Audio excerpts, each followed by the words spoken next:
Mais commençons d'abord par ce point sur la sobriété foncière. Elle était, cette sobriété foncière, en pointillé ce matin dans nos échanges, mais où néanmoins, il a été clairement, je pense, affirmé par tous les intervenants que les questions d'aménagement urbain, de logement, de développement de façon générale, ne pouvaient plus être posées au travers de modèles généraux, macro, et que la vérité était micro-géographique maintenant, et que c'est à l'échelle des territoires qu'il était possible d'inventer des façons de faire, car chaque situation est spécifique. Alors, pour en parler tout de suite, je voudrais demander qu'ils me rejoignent à Ludovic Herman et Sylvain Grisot. Ludovic Herman est directeur de l'urbanisme et de l'aménagement à Épernay-Aglo-Champagne. Et Sylvain Grisot est l'urbaniste fondateur de Dixit.net, que certains connaissent, surtout si vous avez lu son livre sur l'urbanisme circulaire, dont je conseille la lecture, évidemment. Alors, nous avions invité également une élue, la vice-présidente à l'urbanisme et au foncier de la communauté urbaine du Grand Poitiers. Elle ne peut pas venir, peut-être qu'elle s'expliquera sur les raisons pour lesquelles elle ne peut pas être parmi nous. Elle a néanmoins tenu à enregistrer quelques minutes d'intervention. On va commencer par ça si vous le voulez. Ça posera un certain nombre de points.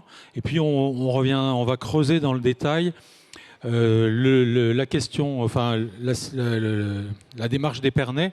Et puis Sylvain Grisot est coordonnateur national des 7 territoires pilotes. Alors allons-y. Bonjour, Lisa Bellucco. Lisa Bellucco, je suis vice-présidente à l'urbanisme et au foncier de la communauté urbaine de Grand Poitiers et je suis conseillère municipale déléguée à l'urbanisme et au foncier de la ville de Poitiers. Je devais être parmi vous aujourd'hui pour assister à cette table ronde, mais un imprévu de dernière minute m'empêche de participer. Cependant, je tenais quand même à vous dire quelques mots. Poitiers et Grand Poitiers sont engagés depuis 2020, depuis le lendemain des élections, dans une démarche très volontariste sur la lutte contre l'artificialisation des sols et la lutte contre l'étalement urbain. C'est dans ce cadre que nous avons choisi de répondre à un appel à manifestation d'intérêt qui s'appelle « Territoire pilote de sobriété foncière ». Nous avons été retenus parmi 7 lauréats. Nous avons répondu Ville de Poitiers, Communauté urbaine de Grand Poitiers, associé à l'établissement public foncier de Nouvelle-Aquitaine et à la Société d'équipement du Poitou, qui est notre aménageur local. La spécificité de notre réponse, c'est que plutôt que de proposer des sites très précis pour expérimenter la sobriété foncière, nous avons répondu avec nos enjeux de territoire. Donc, nos enjeux de territoire sont de 3 ou 4 ordres. Tout d'abord, il y a un enjeu à densifier les centres-villes, centres-villes et centres-bourgs anciens. Nous avons des centres-villes notamment à Poitiers, mais aussi à Lusignan et Chauvigny, qui sont 2 petites villes de demain dans la communauté urbaine de Grand Poitiers. Ce sont des centres-villes présentant un patrimoine ancien, parfois dégradé, avec une forte vacance. Et l'intérêt pour nous, c'est de le rénover, de le requalifier, de redonner envie de vivre dans ces centres-villes. Donc notre premier enjeu, c'est réhabiter les centres-villes. Le deuxième enjeu, c'est de travailler sur les franges entre les zones commerciales et les zones pavillonnaires. On a notamment au nord de la ville de Poitiers de grandes zones commerciales qui commencent à être un peu anciennes. Et l'enjeu, c'est vraiment de travailler à les densifier un peu, à réinstaller du commerce plutôt que de continuer à s'étaler. Et puis, travailler la connexion avec les zones pavillonnaires et les zones d'habitat qui sont juste à côté. Le troisième enjeu pour nous, c'est les secteurs de faubourg, les quartiers de faubourg. Et là, c'est un enjeu spécifique à la ville de Poitiers. Nous avons des quartiers de faubourg qui sont à proximité immédiate du centre-ville, qui sont très peu denses, qui sont très pavillonnaires. Et notre but est de trouver un moyen de les densifier tout en conservant leur qualité, leurs aménités, puisque ce sont des quartiers très verts, très agréables, avec des commerces et des services à proximité. Donc voilà les principaux enjeux sur lesquels nous avons répondu et sur lesquels nous travaillons aujourd'hui dans le cadre de territoires pilotes de sobriété foncière. Alors les difficultés que nous rencontrons plusieurs difficultés, notamment l'acceptabilité de la densification. Effectivement, la densification, ça fait peur. Quand on parle de densification, on imagine tout de suite des immeubles, des bars, des tours. Il faut montrer que ce n'est pas ça et qu'on peut densifier intelligemment en préservant l'environnement agréable des quartiers ou des zones que l'on densifie.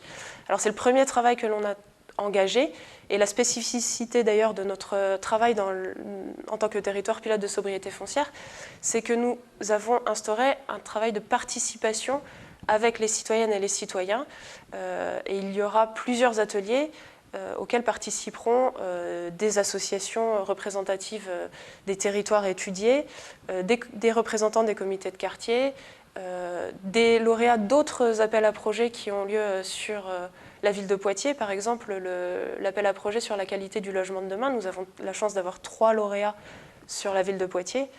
Et ces 3 lauréats participeront à la démarche territoire pilote de sobriété foncière, l'idée étant de trouver des convergences et des synergies entre ces différentes démarches. Il y a un enjeu d'acceptabilité aussi pour les élus. Nous avons bien conscience que les petites communes périphériques ont un gros intérêt à se développer pour ne pas voir disparaître leurs écoles, pour ne pas voir disparaître leurs services. Et donc il faut trouver des moyens de développer les communes sans s'étaler à outrance. Alors pourquoi c'est important pour nous de travailler sur la sobriété foncière? C'est important pour nous parce que déjà, l'étalement est un facteur de consommation de zones agricoles, et nous avons mis en place un projet alimentaire territorial à l'échelle de Grand Poitiers qui a pour objectif de faire une ceinture verte autour de Poitiers. Il faut donc limiter l'artificialisation, voire arrêter l'artificialisation de ces secteurs pour ramener de la production locale d'alimentation. Nous parlons d'artificialisation et pas seulement d'étalement urbain, puisque l'enjeu est aussi de limiter l'artificialisation à l'intérieur de la ville et de ramener des zones productives, des zones de production alimentaire également à l'intérieur de la ville avec de l'agriculture urbaine. Et puis à Poitiers et dans les communes périphériques, on a aussi un enjeu de ruissellement. Donc on a tout intérêt à fortement limiter l'artificialisation et même à désartificialiser pour laisser l'eau s'infiltrer et limiter les phénomènes de ruissellement dans les villes. Et puis le dernier enjeu, je l'ai déjà dit, pour nous c'est très important de conserver un cadre de vie très agréable. La ville de Poitiers et les communes de Grand Poitiers sont des communes très vertes, très agréables. Il faut absolument préserver cette végétalisation pour le cadre de vie des habitantes et des habitants. Alors voilà en quelques mots ce que j'aurais aimé vous dire si j'avais été parmi vous. Je vous l'ai délivré là dans cette vidéo. Je vous souhaite une bonne journée de travail à ces assises et vous dis à bientôt. Alors, on remercie Lisa Bellucco, même à distance. Elle a des contraintes, notamment liées aux élections législatives. Elle ne l'a pas dit, mais je vous le glisse, puisque nous sommes entre nous et qu'il n'y a pas de journalistes. Alors, donc maintenant, si on peut regarder à peu près en échange ces sujets. Ludovic Herman, donc, on a entendu évidemment les motivations de Grand Poitiers.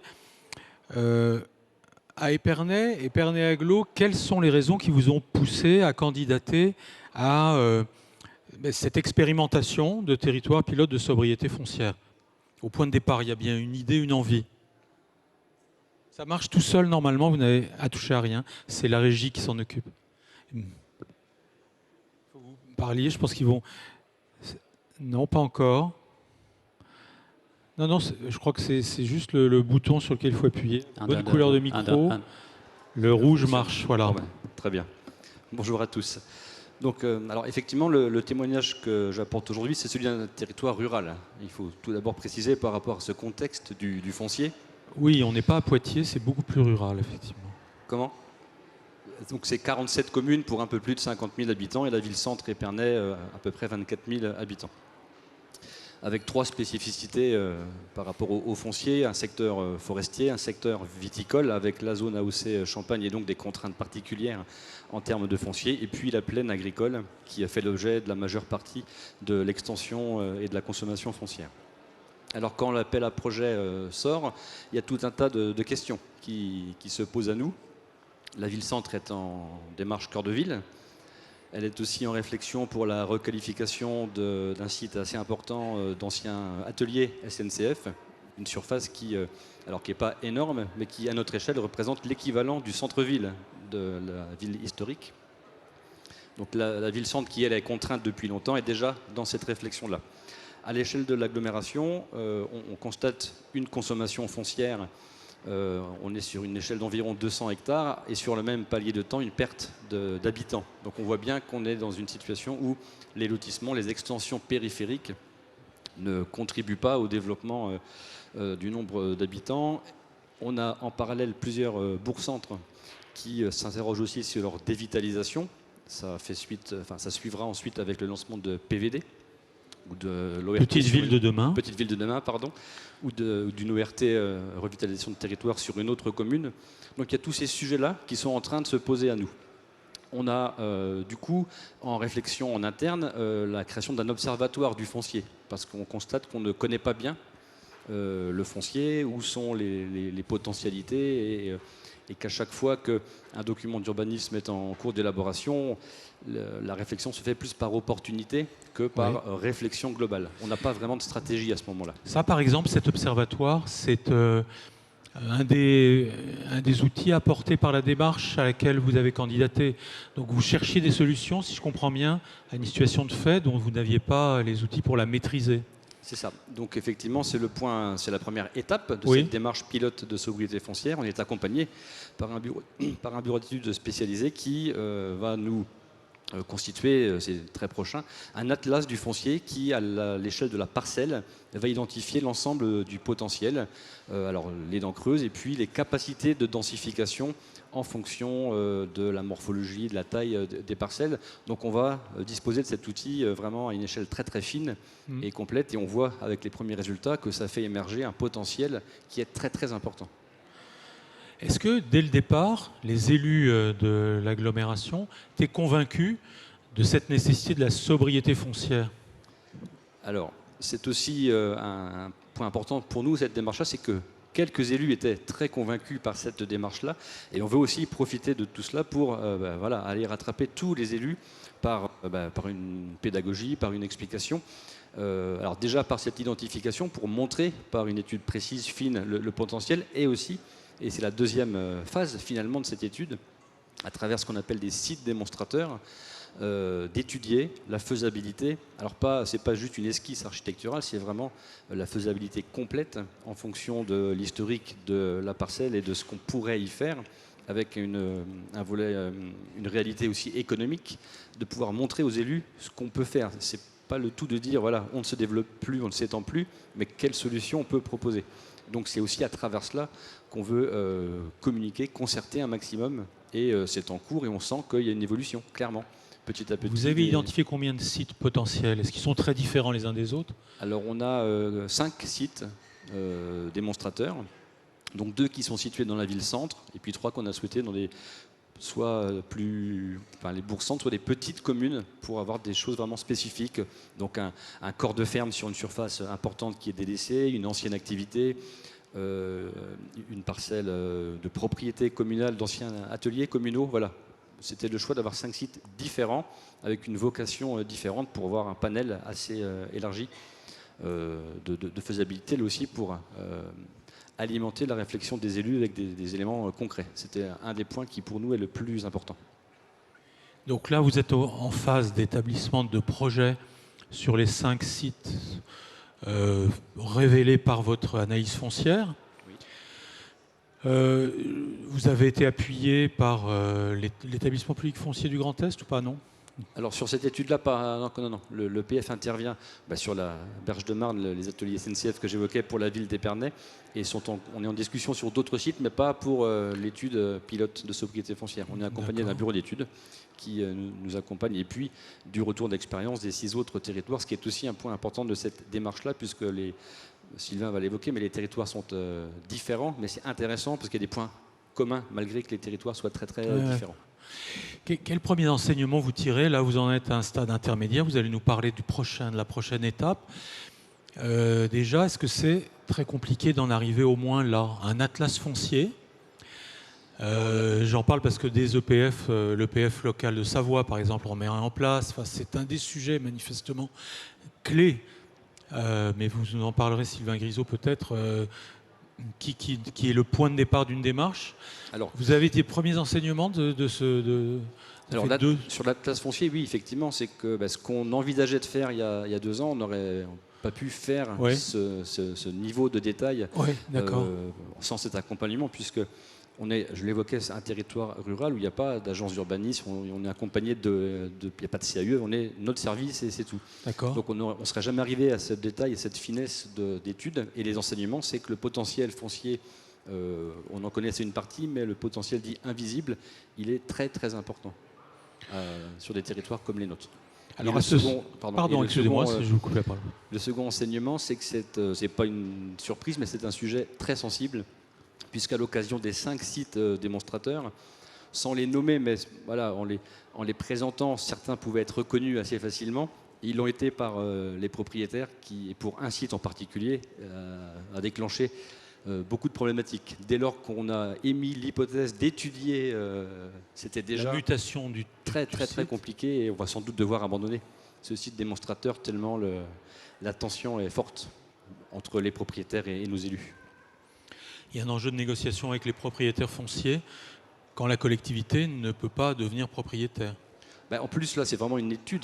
Il n'est pas du tout question d'aller acheter ou préempter ou quoi que ce soit. C'était un site qui nous apparaissait intéressant pour en faire un cas d'école qu'on peut reproduire dans d'autres territoires. C'était vraiment cette première étape d'étude qui, dès cette étape-là, bloque complètement les propriétaires. Donc, on ne va pas s'acharner. On y reviendra quand il sera temps. Est-ce que, alors on parle beaucoup par ailleurs de planification du ZAN, de planification urbaine intégrant les objectifs de sobriété foncière, on en parlera notamment avec François Youssek tout à l'heure, mais là chez vous, est-ce qu'à un moment donné, cet atlas foncier en quelque sorte peut vous conduire à un projet territoire tenant compte des capacités foncières? Alors le projet de territoire, c'est aussi un de nos enjeux et des objectifs quand on répond à cette démarche-là. C'est parce que derrière ça, il y a le PLUi qui n'est pas aujourd'hui en place. Chaque commune a encore son document d'urbanisme. Son document, il y a même et donc on voulait aussi, derrière cette démarche-là... Il n'y a plus de carte communale quand même. Il y a des cartes communales. Ah, oui, voilà, oui. bon, ok. Et des communes sans document d'urbanisme. Donc on voulait aussi, à travers cette démarche-là, faire un peu de PLUi sans forcément le dire. Et on accompagne, là on est en train de faire des réunions au sein des communes auprès des maires et des conseillers municipaux pour, en parallèle de cette démarche TPSF, revenir avec le ZAN, avec tous ces sujets-là, et de montrer que le PLUi pourrait permettre de centraliser toutes les études en cours. J'évoquais Petite Ville de demain, tout ce qui peut être en cours dans les communes ou à l'échelle de l'agglo, qui pourrait être structuré à travers ce PLUi qui traduirait ce projet de territoire. Donc on mène tous ces éléments de front et on sent aussi une certaine évolution. On verra dans quelques mois si on a réussi, mais en tout cas, entre il y a 2 ans et aujourd'hui, on sent les mentalités évoluer. Quel type de programme envisagez-vous sur les 5 premiers sites repérés? Alors on est principalement sur de l'habitat, oui. Alors sur des formes un petit peu différentes, et sur un site, on aurait mixité commerce et habitat, en centre-bourg. Mais c'est principalement de l'habitat. Oui. Donc, si je comprends bien, il y a cette idée de convaincre, en tout cas des habitants éventuels, que ça peut être aussi bien d'habiter dans de l'habitat nouveau ou transformé dans la ville existante que d'aller en périphérie d'une des petites communes rurales de l'agglo, c'est ça? C'est tout ça à la fois, effectivement. C'est associer cette réflexion sur limiter la consommation foncière et aussi travailler sur les formes urbaines et les formes d'habitat, puisque la finalité, c'est bien répondre aux besoins des habitants du territoire et ceux qu'on voudrait faire venir sur notre territoire. Oui, avec des arguments. J'aimerais bien que vous rebondissiez là-dessus, Sylvain Grisot, s'il vous plaît, parce que ça me semble être une question importante. Et est-ce qu'elle se retrouve dans les 6 autres territoires que vous suivez en tant qu'AMO national? Je pense elle se retrouve évidemment partout. Et s'il y a bien un point commun dans les 7 territoires, oui, c'est que tous sont arrivés en disant « nous, on a une problématique particulière ». Oui. Et comme l'a fait Lisa Bellucco, problématique particulière, le centre-ville, les zones commerciales, le faubourg pavillonnaire de la ville moyenne, etc., etc. Globalement, tous ont les mêmes problèmes. Tous ont les mêmes problèmes. Pour autant, les solutions ne sont pas nécessairement les mêmes. Et on est parti avec le PUCA quand on a pensé l'élaboration de ce programme-là, sur ce parti pris-là, sur le fait qu'il fallait travailler localement pour arriver à trouver une solution à façon pour certes des problèmes qui semblent génériques, mais dont les solutions, finalement, on voit bien qu'on ne les trouve pas avec les outils classiques. Lisa Balouko n'a pas beaucoup insisté dessus, mais c'était un point assez singulier de cette démarche-là. C'est qu'à Poitiers, les élus ont verbalisé très tôt cette question-là. Qui est de dire notamment quand on est dans on est dans le cadre d'Action Cœur de Ville, on est donc dans des territoires de ville moyenne, dont beaucoup sont en déprise, même s'il y a une très très forte diversité de situations. Quand vous êtes à Maubeuge ou quand vous êtes à Sète ou à Draguignan, il ne se passe pas exactement la même chose sur les marchés immobiliers, notamment les marchés du logement. Mais dans tous les cas, on est sur des distances courtes. Et dans tous les cas, on est sur des situations résidentielles dans lesquelles le lotissement dit de périphérie est finalement à 5-10 km du logement de centre-ville. Et la solution résidentielle facile, y compris dans le neuf, etc., est là. Elle est immédiatement accessible physiquement. Ça veut dire qu'on est dans un contexte, et ça on le savait, dans un contexte de ville moyenne sur lequel avoir une offre urbaine alternative qui soit désirable nécessite beaucoup de choses, notamment de sortir des standards, des standards de production, parce que ceux-là ne sont pas désirables et sont immédiatement concurrencés par l'offre résidentielle de périphérie, mais aussi parce que faire la ville sur la ville, ça ne se fait pas avec les outils du neuf et de l'étalement urbain. Donc vous diriez que c'est clé, mais est-ce que par ailleurs, vous avez parlé des outils, ils existent tous manifestement les outils dont on parle déjà. Qu'est-ce qui fait la différence dans cette démarche ? Pourquoi est-ce que ça amène autour de la table, ça amène à faire les choses différemment ? Il y a bien les outils, encore une fois, le PLUI, c'est un outil qui existe déjà. Même, alors, est-ce que c'est juste, la démarche est-elle pas simplement un accélérateur ? Alors, très certainement, et c'est peut-être un aspect qu'on avait, en tout cas moi, que j'avais négligé. En se posant la question du comment on fait, les outils, les procédures, les process, les modes de financement, etc. Finalement, la question sous-jacente de comment est-ce qu'on explique le pourquoi, on l'a minimisée. Et elle est sans doute absolument centrale, et elle l'est à Épernay. Alors, à Épernay, en plus, il y avait un gap à passer quand même, parce que dans le pays du Champagne, on est arrivé en parlant de sobriété. Autant vous dire qu'il a fallu préciser foncière très rapidement, sinon le dialogue politique était rompu très vite. Oui. Alors après, les outils existent. Vu de Paris, ils existent. Moi, vu de ces 7 territoires-là, qui tous bénéficient du soutien de la NCT au travers d'Action Cœur de Ville, je constate que les territoires sont certains plus égaux que d'autres. Parce que oui, on a des établissements publics fonciers souvent, mais ils n'ont pas nécessairement les moyens humains et financiers d'intervenir. Oui, on a souvent des agences d'urbanisme, mais pas partout. Oui, on a des opérateurs publics immobiliers qui sont là, ou des SEM d'aménagement, ou des SPL, mais pas partout. En fait, en termes d'outils, on n'a absolument pas un service donné, offert finalement aux collectivités locales qui est là. Et en termes de compétences, c'est aussi le même sujet. Compétences et capacité à faire des collectivités locales elles-mêmes, ça a été un vrai sujet dans les 7 territoires, peut-être d'ailleurs moins à Épernay qu'ailleurs. Et je ne dis pas ça parce que tu es là, mais à chaque fois, c'était un sujet. Parce qu'on est parti avec l'UPUCA sur l'idée que les collectivités locales devaient être responsables de leurs solutions et donc maîtres d'ouvrage d'AMO local. Et donc, ça veut dire qu'il y a du pilotage de projet, de la maîtrise d'ouvrage, il y a du recrutement à faire, et même aider, c'est compliqué. Donc non, en fait, il n'y a pas les outils partout. Mais par contre, ce qui est certain, c'est que cette discussion sur le projet, c'est l'occasion finalement d'aborder ces éléments fondamentaux qui sont essentiellement autour de c'est quoi la ville aujourd'hui ? Comment est-ce qu'il faut la faire demain ? Est-ce qu'on a de la place ? Et comment est-ce qu'on peut parler à une autre échelle que l'échelle de mon bout de pré pour penser l'aménagement de demain ? Vous venez de parler d'échelle. Parce que Action Cœur de Ville, aujourd'hui, quand on conclut une convention d'ORT, certes, ça flèche un travail sur l'examen des friches à but commercial notamment. Ça entraîne une obligation pour tout projet commercial de d'abord travailler à partir des friches existantes dans le périmètre de l'ORT, qui est relativement limité généralement au centre de la ville-centre.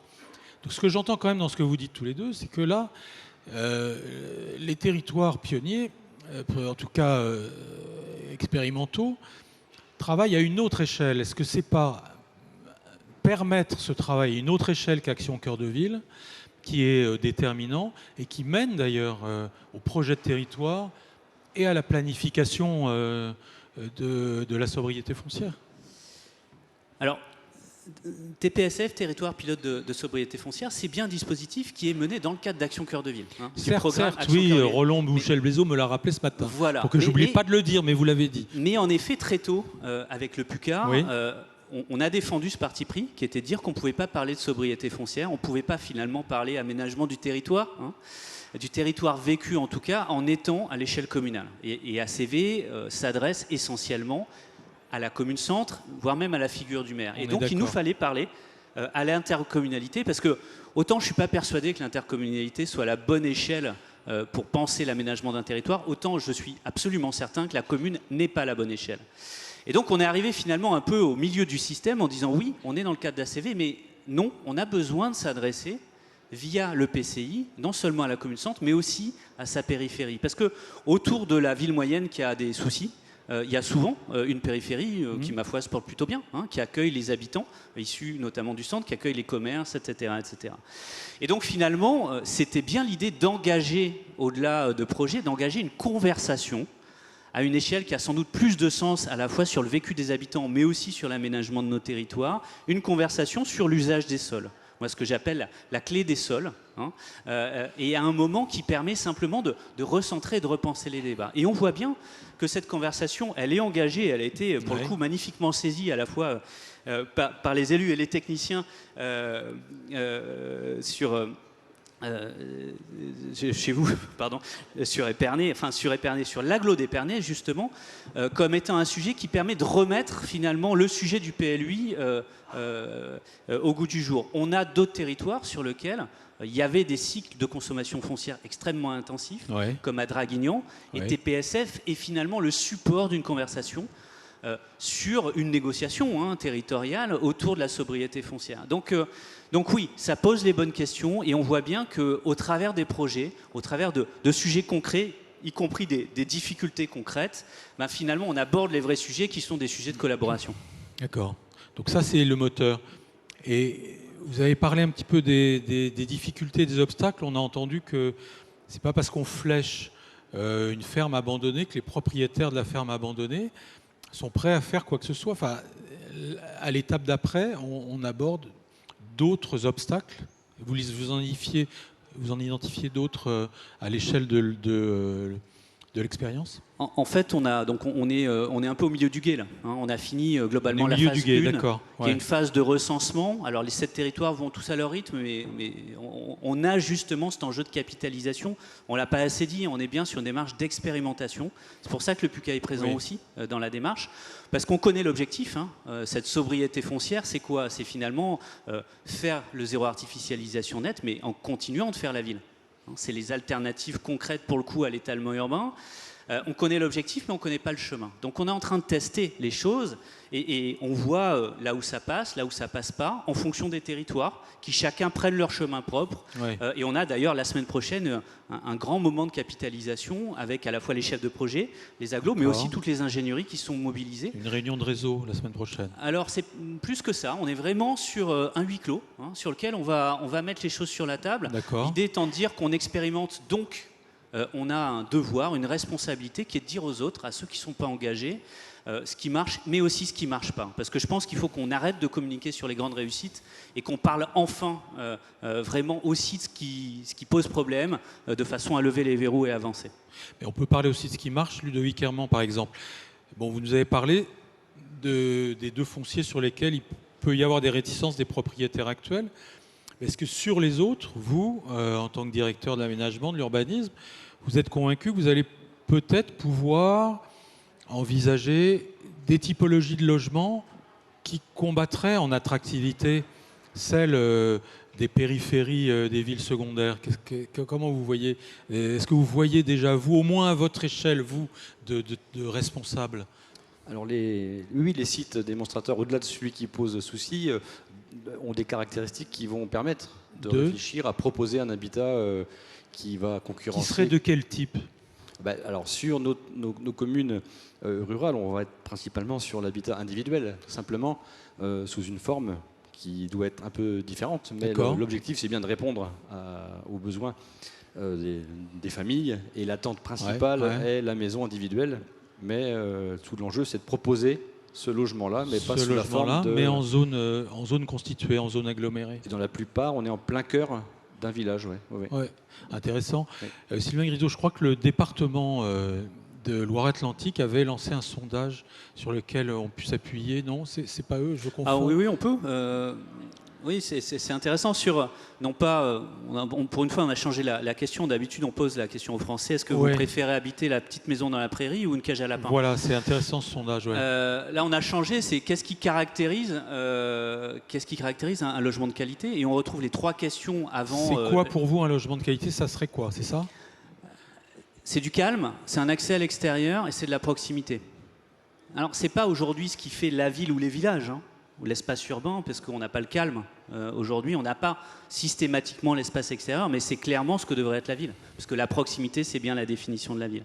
En tout cas, ce qui est intéressant à Épernay, mais ailleurs aussi, c'est qu'on le voit bien, même si on est sur des typologies individuelles, dans bien des cas, et tant mieux, parce que la maison n'est pas l'ennemi, il y a nécessairement une créativité aussi là-dessus, à la fois sur la forme urbaine, hein, parce qu'il y a des typologies de maisons et de logements individuels, mais aussi sur le portage, le mode de propriété, le mode d'organisation, le mode de gestion de foncier, etc., etc. Aussi le montage de l'opération. Donc c'est quand même toujours l'éloge finalement à des solutions qu'on va trouver localement, plutôt que des nouveaux standards qu'on viendrait calquer à des fonciers et des situations qui sont trop complexes. C'est très intéressant. Est-ce qu'il y a des questions qu'on voudrait vous poser? Je vois pas, donc il faut signaler. Oui, il y en a. Allez, je sais pas qui a le micro.